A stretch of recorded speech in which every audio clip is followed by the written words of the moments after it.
12 വർഷത്തിലൊരിക്കൽ മാത്രം വിരിയുന്ന നീലവസന്തം, കോടമഞ്ഞിൽ കുളിച്ച മലനിരകൾ, കുറിഞ്ഞിപ്പൂക്കളുടെ കാഴ്ചയ്ക്കൊപ്പം ട്രെക്കിങ്ങും. സഞ്ചാരികളെ വരവേൽക്കാൻ ചക്രമുടി ഒരുങ്ങിക്കഴിഞ്ഞു.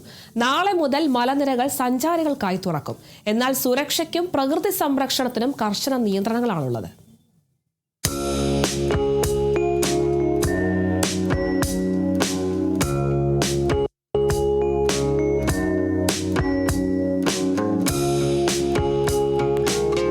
വർഷത്തെ കാത്തിരിപ്പിനൊടുവിൽ ചക്രമുടിയിൽ വീണ്ടും നീലവസന്തം. കുറിഞ്ഞിപ്പൂക്കളുടെ മനോഹരമായ കാഴ്ച ആസ്വദിക്കാനെത്തുന്ന സഞ്ചാരികൾക്കായി നാളെ മുതൽ ചക്രമുടി മലനിരകൾ തുറന്നുകൊടുക്കും.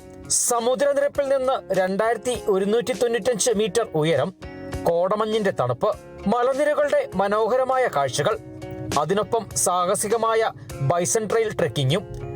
3 കിലോമീറ്ററാണ് ബൈസൺ ട്രെയിൽ ട്രെക്കിംഗ് പാത. എന്നാൽ നിലവിലെ സാഹചര്യത്തിൽ സുരക്ഷ കണക്കിലെടുത്ത് 500 മീറ്റർ വരെ മാത്രമായിരിക്കും സഞ്ചാരികൾക്ക് പ്രവേശനാനുമതി. ആകെയുള്ളൊരു ഇഷ്യൂ എന്ന് പറയുന്നത് ഈ മഴയാണ്. ഇതൊരു ഗ്രിഗോറിയസ് ഫ്ലവറിംഗ് ആണ്. എല്ലാം കൂടെ ഒരുമിച്ച് പൂക്കുക. നല്ല സണ്ണി ക്ലൈമറ്റ് ആണെങ്കിൽ ഒരു 2 മാസത്തോളം ഈ ഫ്ലവറിംഗ് നിൽക്കും. അപ്പോൾ ഈ മല മുഴുവൻ നീല നിറത്തിൽ കാണാൻ സാധിക്കും. പക്ഷേ ഇപ്പോൾ വിട്ട് പെയ്യുന്ന മഴ കാരണം ഈ സെപ്റ്റംബർ 20 കൂടി മാത്രമേ ഫ്ലവറിംഗ് അതിന്റെ പൂർണ്ണതയിലോട്ട് എത്തത്തുള്ളൂ. സഞ്ചാരികളുടെ ആവശ്യം പരിഗണിച്ചാണ് ഇപ്പോൾ മലനിരകൾ തുറന്നു കൊടുക്കുന്നത്.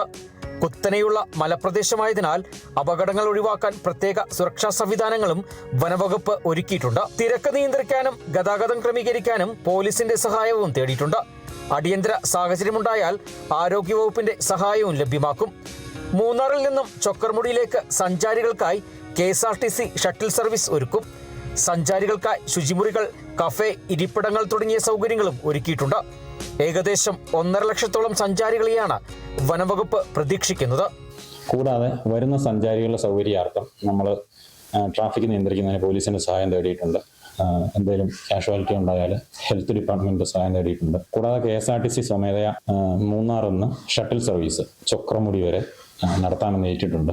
കൂടാതെ ഈ ഒരു ഹില്ലി ഏരിയ മേളിലോട്ട് നമ്മൾ കടത്തി വിടുന്നില്ല. ഈ 3 കിലോമീറ്ററും പ്രവേശനം അനുവദിക്കുന്നില്ല. കേവലം 500 മീറ്റർ മാത്രം. അവിടെ മാത്രമേ കൂടുതലും പോകുന്നുള്ളൂ. അപ്പം നമ്മൾ ചെയ്യാൻ ഉദ്ദേശിക്കുന്ന മറ്റൊരു കാര്യം, ആ വഴിയിലെല്ലാം നമ്മൾ കയറ് കെട്ടി, അതുപോലെ തന്നെ ടെമ്പററി ആയിട്ട് നമ്മൾ പോൾസ് നാട്ടി കോൺക്രീറ്റ് ചെയ്ത് ഉറപ്പിച്ച് സുരക്ഷിതമാക്കിയിട്ടുണ്ട്. കാരണം 1000 അടി താഴ്ചകളും ഉണ്ട്. ഏറ്റവും ടോപ്പിൽ നിന്ന് ആരെങ്കിലും താഴെ പോയത്. അങ്ങനെയുള്ള സുരക്ഷാ മാർഗങ്ങളും നമ്മൾ സ്വീകരിച്ചിട്ടുണ്ട്. ഇത് കാണാനായിട്ട് വരിക, ആസ്വദിക്കുക, ചിത്രങ്ങളൊക്കെ എടുക്കുക, പോവുക. അതിലുപരി അത് പറിച്ചു നശിപ്പിക്കാതിരിക്കുക എന്നുള്ളത് നമ്മുടെ ഒരു വലിയ അപേക്ഷയാണ്. അതേസമയം ചക്രമുടിയിൽ ഡ്രോൺ പറത്തുന്നതിന് കർശന നിയന്ത്രണം ഏർപ്പെടുത്തിയിട്ടുണ്ട്.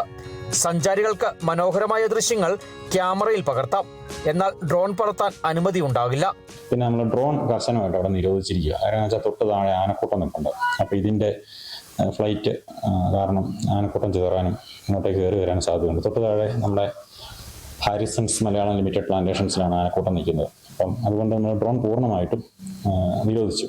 ഇനി എന്തെങ്കിലും നമ്മുടെ അഡ്വർടൈസ്മെന്റ് പർപ്പസിന് വേണ്ടി 1 ദിവസം കൂടി മാക്സിമം അനുവദിക്കും. അല്ലാതെ നമ്മൾ ഡ്രോൺ പറത്താൻ അനുവദിക്കുന്നില്ല. കുറിഞ്ഞിപ്പൂക്കളും ചെടികളും സംരക്ഷിക്കാനും വനവകുപ്പ് കർശന നിർദ്ദേശങ്ങൾ നൽകിയിട്ടുണ്ട്. ഇത് പറിച്ചുകൊണ്ട് പോയി സ്വന്തം സ്ഥലത്ത് നട്ടു കഴിഞ്ഞാൽ പൂക്കുമെന്നാണ് ആളുകളുടെ ഒരു വിശ്വാസം. അത് തെറ്റാണ്. അതുകൊണ്ട് തന്നെ നമ്മൾ ഈ കുറിഞ്ഞി നമ്മുടെ വൈൽഡ് ലൈഫ് പ്രൊട്ടക്ഷൻ ആക്ടിൽ ഷെഡ്യൂൾ 3 പെടുന്നതാണ്.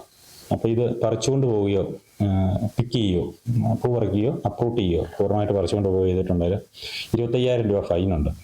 അതുപോലെ 3 വർഷം തടവുമുണ്ട്. അത് 25,000 കൂടാതെയാണ് 3 വർഷം തടവും വരുന്നത്. അപ്പം നമ്മൾ ബോധവൽക്കരണത്തിൻ്റെ ഭാഗമായിട്ട് ഇതൊന്നും പറയും എല്ലാവരോടും. പരമാവധി ഇത് മോഷ്ടിച്ചുകൊണ്ട് പോകാതിരിക്കാൻ വേണ്ടി, അല്ലെങ്കിൽ എടുത്തുകൊണ്ട് പോകാതിരിക്കാൻ വേണ്ടി നമ്മൾ വാച്ചേഴ്സിനെല്ലാം അറേഞ്ച് ചെയ്തിട്ടുണ്ട്. കുറിഞ്ഞിച്ചെടികൾ പറിച്ചെടുക്കുകയോ നശിപ്പിക്കുകയോ ചെയ്യരുത്. പ്രകൃതിക്ക് ദോഷകരമായ പ്രവർത്തനങ്ങൾ ശ്രദ്ധയിൽപ്പെട്ടാൽ കർശന നടപടി സ്വീകരിക്കുമെന്നും വനംവകുപ്പ് മുന്നറിയിപ്പ് നൽകി.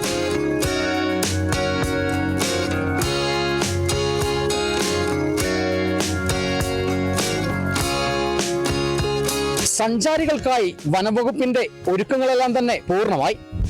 ഇനി നീലക്കുറിഞ്ഞി കാണാൻ സഞ്ചാരികൾ ഇങ്ങോട്ടേക്ക് എത്തിയാൽ മാത്രം മതി. ക്യാമറമാൻ AP രാജയ്ക്കൊപ്പം Bineesh Antony, Kerala vision news, Idukki. Branded bathroom ഫിറ്റിംഗ്സുകളും കിച്ചൺ ഫിറ്റിംഗ്സുകളും ഗ്യാരണ്ടിയോടുകൂടി ഫാക്ടറിയിൽ നിന്നും നേരിട്ട് നിങ്ങളിലേക്ക്. ഗ്രാമിന് 1 രൂപ എന്ന ഏറ്റവും സുതാര്യമായ വിലയിൽ ലേറ്റസ്റ്റ് ബാത്റൂം ഫിറ്റിംഗ്സുകൾ ഇനി നിങ്ങളിലേക്ക്. കിലോ ബസാർ, നിങ്ങളുടെ വീടിന്, നിങ്ങളുടെ കുടുംബത്തിന്. For your home, for your family.